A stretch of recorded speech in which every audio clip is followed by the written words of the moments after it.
सुबह के लगभग 9:30 बज रहे थे। शास्त्री मार्केट की भीड़ अपनी रोज की रफ्तार में थी। सब्जियों की टोकरियों से उठती खड़खड़ाहट, ऑटो वालों की आवाज, दुकानदार और ग्राहकों की बहस, सब कुछ मिलकर एक अजीब सा शोर बना रहे थे। इसी शोर में एक लड़की तेज तेज कदम बढ़ा रही थी। उसका नाम दिव्या था। उसका चेहरा थका हुआ था, लेकिन उसकी आंखों में बेचैनी और चिंता साफ दिख रही थी। हाथ में वो मेडिकल स्टोर की एक थैली कसकर पकड़ रही थी, जैसे अगर हाथ ढीला हुआ तो कुछ जरूरी चीज गिर जाएगी। आज उसके पिता की तबीयत ठीक नहीं थी। दिल की बीमारी ने उन्हें कमजोर कर दिया था और डॉक्टर ने साफ कह दिया था, दवा में एक दिन की भी देरी खतरनाक हो सकती है। दिव्या अभी मार्केट से निकलने ही वाली थी कि पीछे से एक भारी और रूखी आवाज आई, ए लड़की, जरा रुक। दिव्या का दिल एक पल के लिए बैठ सा गया। उसने कदम रोकते हुए धीरे से पीछे मुड़कर देखा। सामने नगर निगम की वर्दी में एक आदमी खड़ा था, पेट आगे निकला हुआ, कमर पर मोटी बेल्ट और चेहरे पर घमंड, ऐसा जैसे पूरा इलाका उसी के दम पर चलता हो। उसकी वर्दी पर नाम चमक रहा था, सुपरवाइजर महेंद्र रावत। दिव्या ने खुद को संभालते हुए कहा, जी सर, क्या हुआ? महेंद्र ने उसकी थैली की ओर उंगली उठाई और ठहाका लगाया, यहाँ से खरीदारी मना है। बोर्ड नहीं दिखा क्या? दिव्या ने शांत रहते हुए जवाब दिया, सर ये मेडिकल स्टोर है, दवाइयों पर रोक नहीं होती। महेंद्र ने मजाकिया अंदाज में कहा, हर कोई यही कहानी सुनाता है, नियम सबके लिए बराबर है। आसपास कुछ लोग रुके और किसी ने मोबाइल निकाल लिया। माहौल धीरे धीरे भारी होने लगा। महेंद्र ने आवाज ऊंची करते हुए कहा, चालान कटेगा 3000 रुपए। दिव्या सन्न रह गई। 3000 रुपए उसके लिए बहुत बड़ी रकम थी। कांपती आवाज में उसने कहा, सर इतनी बड़ी गलती नहीं है, प्लीज। महेंद्र ने बात काटते हुए कहा, प्लीज अपने घर जाकर बोलना, यहाँ बहस नहीं चलेगी। दिव्या समझ गई कि यहाँ तर्क नहीं चलेगा। ये कानून नहीं, अहंकार था। उसका गुस्सा अंदर ही अंदर उबल रहा था, लेकिन उसने अपने पिता को याद किया, अस्पताल का बेड, उनकी कमजोर सांसें। उसने गहरी सांस ली और सिर झुका लिया। ठीक है सर, आप जो कहें। भीड़ में कुछ लोग निराश हुए और सोचने लगे कि लड़की डर गई, लेकिन सच्चाई ये थी कि दिव्या डर नहीं रही थी, वो सही समय का इंतजार कर रही थी। किसी को नहीं पता था कि दिव्या राज्य के भ्रष्टाचार निगरानी सेल में काम करती है। वो फील्ड ऑडिटर थी, जिसका काम ही ऐसे अफसरों के खिलाफ सबूत इकट्ठा करना था। आज वो छुट्टी पर थी, लेकिन उसकी आदतें छुट्टी नहीं लेती थीं। उसने धीरे से अपनी जेब में रखा छोटा सा रिकॉर्डिंग क्लिप ऑन कर दिया। दिव्या ने जानबूझकर पूछा, सर चालान की रसीद देंगे? महेंद्र ने चारों तरफ देखा और आवाज धीमी करते हुए कहा, रसीद का झंझट क्यों, समझदार बनो, यही निपटा दो। कितना? दिव्या ने पूछा। 1500 दे दो और निकलो, वरना रोज रोके रखूंगा। हर शब्द रिकॉर्ड हो चुका था। दिव्या ने पैसे नहीं दिए, सिर हिलाया और वहां से चली गई। पीछे से महेंद्र की आवाज आई, नाम लिख लिया है, अब देखना। दिव्या बिना पलटे चली गई। चेहरे पर कोई भाव नहीं था,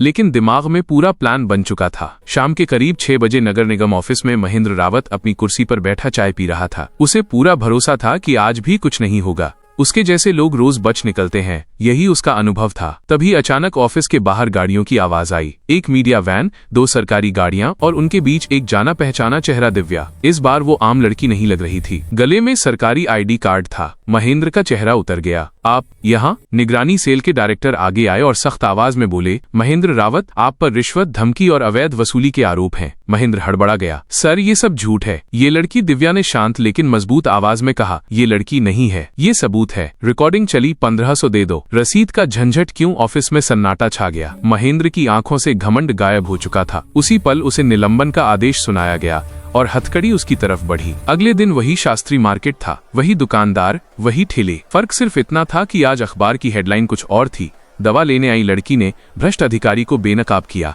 रात को अस्पताल में दिव्या अपने पिता के पास बैठी थी। दवाइयां मिल चुकी थीं। उनकी हालत अब स्थिर थी। पिता ने कमजोर आवाज में पूछा, बेटा कल बाजार में क्या हुआ था?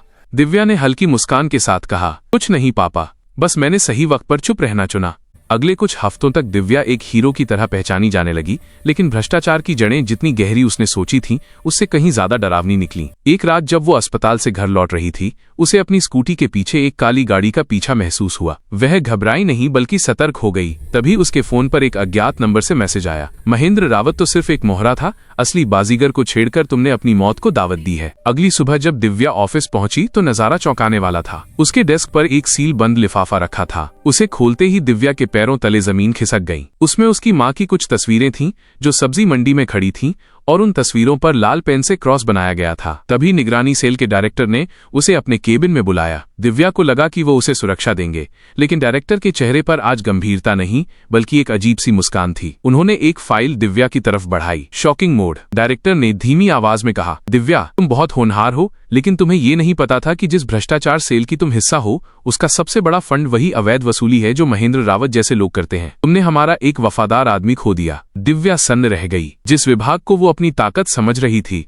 वही विभाग उस काले धंधे का हेडक्वार्टर था। डायरेक्टर ने आगे कहा, अब तुम्हारे पास दो रास्ते हैं, या तो इस रिकॉर्डिंग की दूसरी कॉपी हमें सौंप दो और अपनी माँ की सलामती चुनो, या फिर कल की सुर्खियों में अपनी ही मौत की खबर पढ़ो। दिव्या की आंखों में आंसू नहीं बल्कि एक नई आग थी। उसने महसूस किया कि वो अकेले एक व्यक्ति से नहीं बल्कि पूरे सिस्टम के सड़े हुए तंत्र से लड़ रही थी। उसने अपना फोन निकाला और डायरेक्टर के सामने रख दिया। सर, मैंने रिकॉर्डिंग की दूसरी कॉपी पहले ही क्लाउड पर डाल दी है और उसका एक्सेस सीधे मुख्यमंत्री के विशेष जांच दल एसआईटी को भेज दिया है, तो अभी इस बिल्डिंग के गेट पर पहुंच चुके होंगे। तभी बाहर सायरन की आवाज गूंजी। दिव्या ने मुस्कुराते हुए कहा, मैंने कहा था ना सर, मैं सही समय का इंतजार करना जानती हूँ।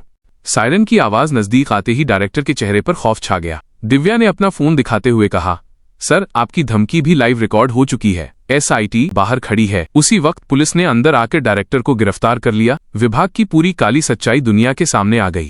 क्लाइमैक्स। कुछ दिनों बाद दिव्या फिर से उसी शास्त्री मार्केट से गुजरी। अब वहां डर का माहौल नहीं था। महेंद्र रावत जैसे भ्रष्ट लोग सलाखों के पीछे थे। दिव्या के पिता अब स्वस्थ थे। उन्होंने गर्व से कहा, बेटा, तुमने दिखा दिया कि ईमानदारी कभी हारती नहीं। दिव्या मुस्कुराई और बोली, पापा, सही वक्त पर उठाया गया एक छोटा सा कदम बड़े बड़े तूफानों का रास्ता बदल देता है। सीख, साहस और समझदारी के सामने बड़े से बड़ा भ्रष्टाचार भी घुटने टेक देता है।